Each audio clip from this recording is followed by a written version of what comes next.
It's you, the one who saved me long ago, the alien queen whispered in awe. The Galactic Accord summit buzzed with tension on the gleaming world of Nexus Prime, a sprawling metropolis that stretched across 3 continents like New York City magnified 1,000-fold. Glass spires pierced the purple sky, their surfaces reflecting the light of twin suns, while hover traffic flowed between buildings like luminous rivers. The air hummed with the conversations of 100 species, their translators creating a symphony of diplomatic discourse. Captain Marcus Steele stood at attention in the Grand Assembly Hall, his weathered hands clasped behind his back. At 42, he carried himself with the quiet confidence of a soldier who had seen too many battles. His steel-gray eyes surveyed the room with practiced wariness, taking in the elaborate alien delegations that filled the vast chamber. Humanity had joined the Galactic Accord only 2 decades ago, and their position remained precarious among species that had been spacefaring for millennia. The hall itself rivaled the grandest cathedrals of Earth, its vaulted ceilings disappearing into misty heights while holographic constellations slowly rotated overhead. Delegates from across the Orion Arm had gathered here, crystalline beings that chimed like wind chimes when they moved, gaseous entities contained in elaborate environmental suits, and towering insectoids whose chitinous armor gleamed under the artificial starlight. Among them moved Queen Lorelei of the Zeltharian Empire, and she was magnificent. Standing nearly 7 feet tall, her elongated form was both alien and graceful, covered in iridescent scales that shifted from deep emerald to sapphire depending on the light. Her large, multifaceted eyes held an ancient intelligence, while delicate antennae crowned her elegant head. The Zeltharians were a proud telepathic race, their society built on rigid hierarchy and honor codes that span millennia. As the queen entered the chamber, followed by her retinue of warrior diplomats, conversation gradually died. Her presence commanded respect and not a little fear. The Zeltharian Empire controlled 17 star systems and commanded one of the most advanced fleets in known space.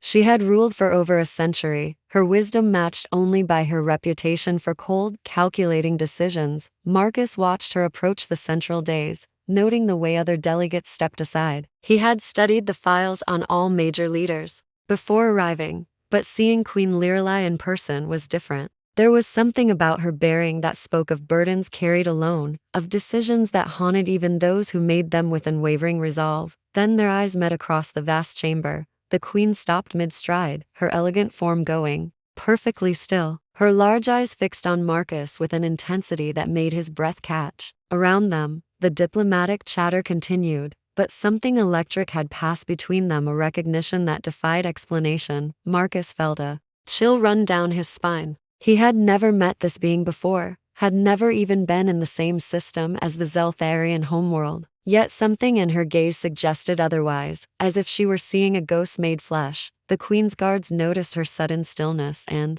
moved closer, their weapons humming to life with barely contained energy. The mood in the hall shifted, tension crackling like static before a storm. Other delegates began to murmur, sensing the change in atmosphere. Then Queen Lorelei did something unprecedented. She spoke aloud in perfect galactic standard, her voice carrying clearly across the chamber. "Wait, I remember now. You must be the one who saved me years ago." The hall erupted in shocked whispers. The Queen of the Zeltharians had just acknowledged a debt to a human. The emergency session chambers of the Galactic Accord felt like a corporate boardroom transplanted to an alien world, all polished surfaces and subtle power displays, reminiscent of the United Nations headquarters but with holographic displays instead of flags. Marcus sat across from Queen Lorelei in the secured meeting room, the weight of a dozen security protocols between them and the curious eyes of the galaxy. The queen had invoked the ritual of sacred debt, an ancient Zeltharian tradition that superseded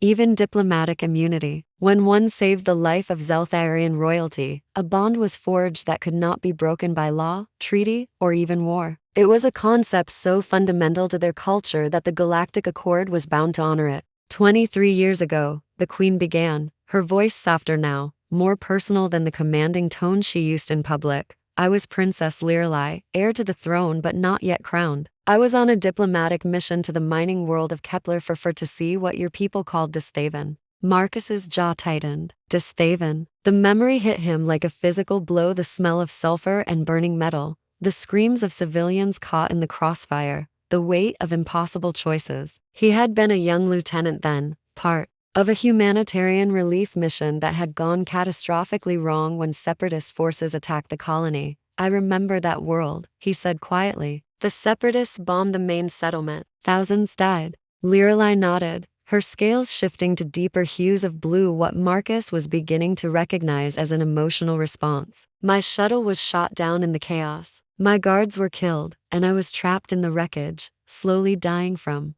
internal injuries and exposure to the toxic atmosphere." The Queen rose and moved to the chamber's viewport, where the lights of Nexus Prime sparkled like earthbound stars. Her reflection in the transparent aluminum was ghostly, ethereal. "I had given up hope when someone found me. A human soldier, young and determined. He didn't speak my language, couldn't understand my rank or importance. He simply saw someone who needed help." Marcus closed his eyes, the memory flooding back. He remembered the crashed alien vessel, the being inside barely clinging to life. His commanding officers had ordered the squad to focus on human casualties only, but something about the alien's pain had called to him. He had spent precious time rigging a makeshift medical unit, sharing his emergency rations and water, building a shelter to protect the wounded being from the planet's harsh environment. "I stayed until your people came for you," Marcus said. "I never knew who you were, just that you needed help, and I never forgot your face," Lorelei replied, turning back to him. "Even though I didn't understand then why a stranger would risk everything for me,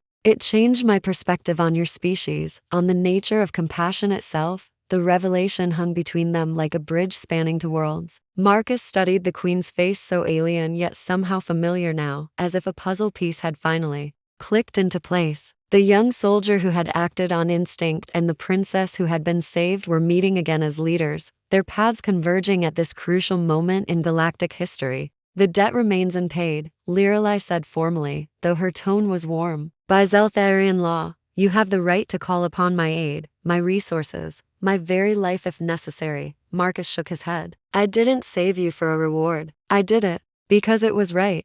A sound escaped the Queen, not quite laughter, but something close to it. "Which is exactly why you deserve it." Their conversation was interrupted by an urgent chime. The chamber's security chief, a multi-armed vegan with cybernetic enhancements, appeared on the communication screen. "Your Majesty, Captain Steele, we have a problem. Unknown vessels are approaching the station. They're not responding to hails, and their energy signatures are unusual." Marcus and Lorelei exchanged glances. The timing was too convenient to be coincidence. The attack came without warning, transforming the diplomatic summit into a battlefield. The unknown vessels, sleek, black, and utterly silent, had bypassed Nexus Prime's considerable defenses as if they didn't exist. Now the station shuddered under weapons fire that seemed to target specific sections with surgical precision. Marcus and Queen Lorelei found themselves fighting side by side in the corridors of the diplomatic quarter, an unlikely partnership that felt surprisingly natural. The Queen's telepathic abilities allowed her to sense approaching enemies through the station's walls, while Marcus's tactical training kept them moving efficiently through the chaos. "This isn't random," Marcus shouted over the sound of energy weapons discharge. "They're hurting us somewhere specific." Lorelei's scales rippled with concentration as her mind touched Teehee attackers. "These aren't pirates or separatists. Their thoughts are shielded, disciplined, military." They had taken refuge in what looked like a luxury hotel suite, the kind of accommodation reserved for high-ranking diplomats, with panoramic windows offering views of the planet's swirling purple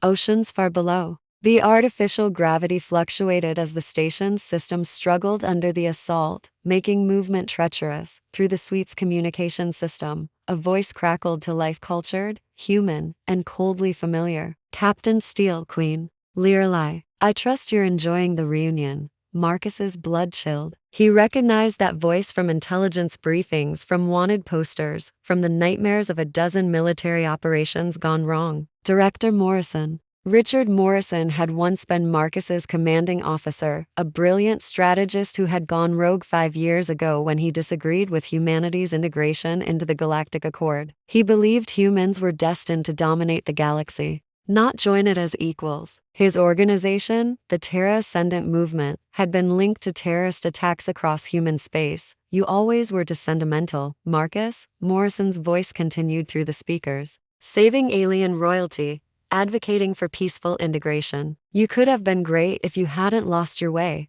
Lorelai moved closer to Marcus, her presence both protective and comforting. Through their growing connection, he could sense her thoughts, a mixture of concern for him and cold rage at their attackers.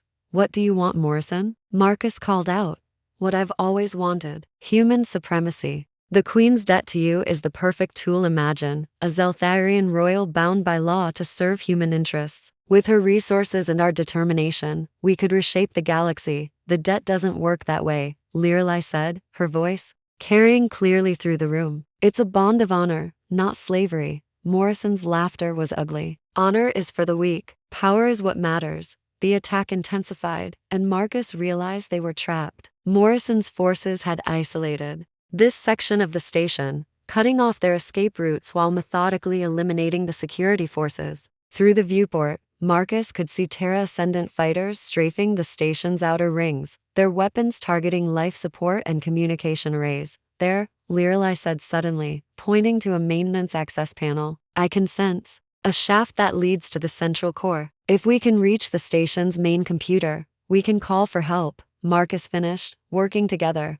they pried open the panel and crawled into the station's mechanical spaces, a maze of pipes, cables, and service corridors that felt like being inside the circulatory system of some vast organism. The gravity was weaker here, allowing them to move more quickly through the three-dimensional maze. As they climbed, Lorelai's hand brushed against Marcus's arm. The contact sent a shock through both of them, not electric, but emotional. Through her telepathic abilities, she could sense his thoughts, his memories, his growing feelings for her. And he somehow could sense hers in return.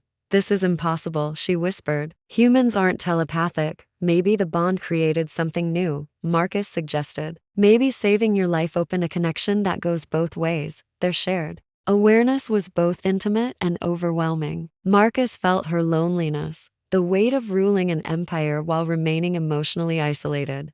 She sensed his guilt over past military actions, his hope for a better future, and something else, a growing love that surprised them both. The moment was shattered by the sound of cutting tools behind them. Morrison's forces had found their trail. The central core of Nexus Prime was a cathedral of technology, its walls lined with quantum processing units that hummed with the collective knowledge of 100 worlds. Data streams flowed like rivers of light through crystalline conduits, while holographic displays showed the status of everything from traffic control to atmospheric processing. It was here, at the beating heart of the station, that Marcus and Lorelai made their stand. Fascinating, came Morrison's voice from speakers hidden throughout the vast chamber. The great Captain Steele and his alien queen, reduced to scurrying through maintenance shafts like vermin. Marcus quickly moved to one of the communication arrays, his fingers flying over the controls with practiced efficiency. Years of military service had taught him to adapt to alien technology, and Nexus Prime's systems were designed for multi-species compatibility. I'm sending a distress signal to the Zeltharian fleet, he told Lorelai. They should be able to. The signal won't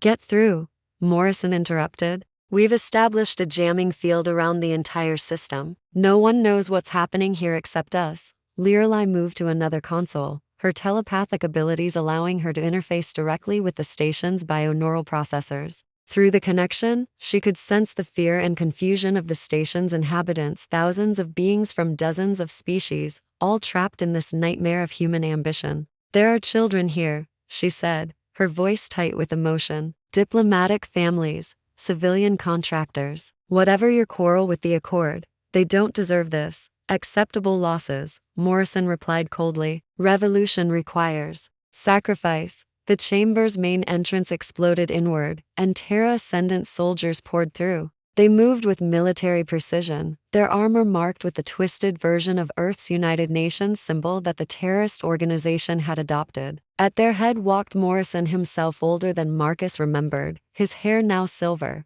but his eyes still burning with fanatic conviction. Hello, Marcus, Morrison said, raising his weapon. I'd hoped you might see reason, but I suppose some people never learn. The firefight that followed was brief but intense. Marcus and Lorelai fought with the desperate efficiency of people who had everything to lose, using the chamber's complex architecture for cover while Morrison's soldiers tried to flank them. Energy bolts scorched the air, leaving the smell of ozone and burned circuitry. It was during the battle that something remarkable happened. As Lorelei reached out with her telepathic abilities to confuse their attackers, Marcus felt the connection between them strengthen. Suddenly, he could sense her thoughts as clearly as his own, could anticipate her movements, could feel her tactical awareness merging with his own experience. They moved as one, covering each other with an instinctive understanding that went beyond words. When Lorelei ducked, Marcus was already firing over her head. When Marcus rolled left,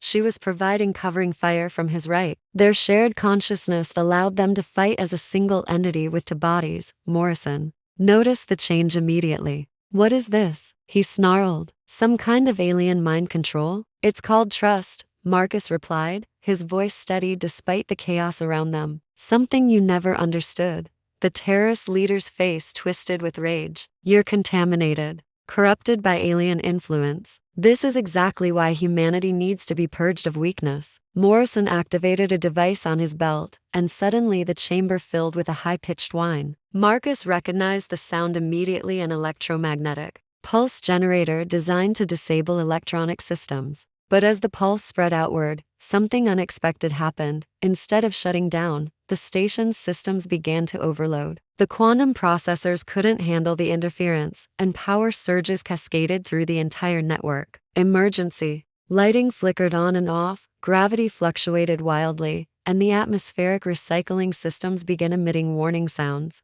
"You fool," Lorelei shouted. "You're going to destroy the entire station." Morrison's eyes widened as he realized his mistake. The pulse device had been designed for Earth-standard technology, but Nexus Prime's hybrid systems were far more complex. The feedback was creating a catastrophic cascade failure that would kill everyone aboard. Marcus looked at Lorelei, and through their connection, they both reached the same conclusion simultaneously. There was only one way to stop the cascade. Someone would have to manually stabilize the core, a process that would expose them to lethal amounts of radiation. "I'll do it," Marcus said. "No," Lorelei replied firmly. "My physiology is more resistant to radiation. I have a better chance of surviving." They stood there for a moment, two beings from different worlds facing an impossible choice. Around them, Morrison's soldiers had stopped firing, suddenly aware that their leader's fanaticism might have doomed them all. Then Marcus smiled. "Together," he said simply.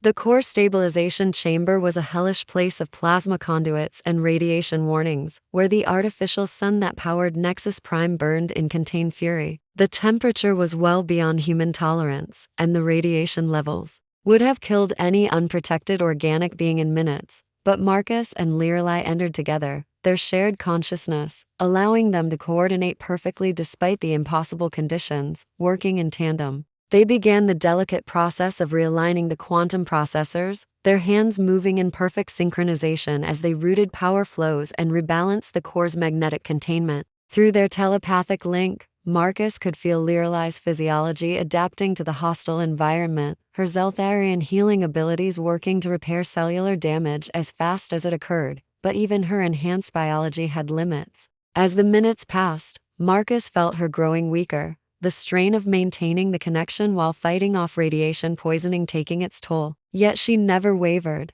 never considered abandoning their task. "Almost there," she whispered, her voice barely audible over the roar of contained plasma. Outside the chamber, Morrison watched in growing desperation as his grand plan crumbled around him. His soldiers had begun to question his orders, some even laying down their weapons as they realized the magnitude of what their leader had almost caused. The terrorist's dream of human supremacy was dying along with the cascade failure. With a final surge of coordinated effort, Marcus and Lorelei completed the stabilization sequence. The core's chaotic energies settled into stable patterns, the emergency klaxons fell silent, and throughout the station, normal operations began to resume. They had saved everyone, human, alien, and otherwise, but the effort had cost them dearly. Both collapsed as they emerged from the chamber, their bodies pushed beyond all reasonable limits. Station medical teams rushed to treat them, working frantically to counteract radiation exposure and cellular damage. It was 3 days before Marcus regained consciousness, waking in the station's medical bay to find Lorelei sitting beside his bed. Her scales had lost some of their luster, and he could see the exhaustion in her large eyes, but she was alive and healing. The others? He asked, his voice hoarse. Safe, she replied. Morrison and his remaining followers are in custody. The Galactic Accord has voted to increase security protocols, and your government has officially disavowed the Terra Ascendant movement. Marcus struggled to sit up, and Lirelai helped him, her touch gentle but firm. Through their still active connection, he could sense her thoughts, relief at his recovery, amazement at what they had accomplished together, and something deeper that made his heart race. The doctors say our neural bond is permanent, she said, softly, a side effect of the telepathic connection. During extreme stress, we'll always be able to sense each other's thoughts and emotions. Is that a problem? Marcus asked, though he already knew the answer through their shared awareness. Lirelai's laugh was like music. For a Zeltharian queen and a human captain, it should be impossible. Our species, our cultures, our entire evolutionary paths are completely different. But, he prompted, but I find myself not caring about impossibility, she admitted. What we have, what we've become, it's beyond anything I've ever experienced. Over the following weeks, as they both recovered from their ordeal, Marcus and Lirelai explored the new dimensions of their relationship. Their bond allowed them to share not just thoughts, but emotions, memories, and dreams. They experienced each other's cultures from the inside, learning to see the galaxy through truly alien eyes. The political implications were staggering. A Zeltharian queen bonded to a human created unprecedented opportunities for cooperation between their species. Trade agreements were signed, joint exploration missions launched, and cultural exchange programs established. What had begun as an ancient debt of honor had become the foundation for a new era of interspecies understanding. But beyond the politics and diplomacy, Marcus and Lirelai had found something precious, a love that transcended the boundaries of biology and culture. They were living proof that connection and understanding could bridge any gap, no matter how vast. On the observation deck of Nexus Prime, with the swirling colors of the nebula painting the space around them in shades of gold and crimson, they stood together, looking out at the stars. The view reminded Marcus of Earth's Grand Canyon at sunset, all layered beauty and infinite possibility. What happens now? Marcus asked. Lirelai took his hand, their fingers intertwining. Despite their different physiologies, through their bond, he felt her love, her hope, her absolute certainty about their future. Now, she said, we show the galaxy what's possible. When two hearts beat as one, regardless of the species they belong to, above them, the stars wheeled in their ancient patterns. But Marcus and Lirelai had created something new, a bond that would light the way forward for countless others who dared to love across the vast distances between worlds.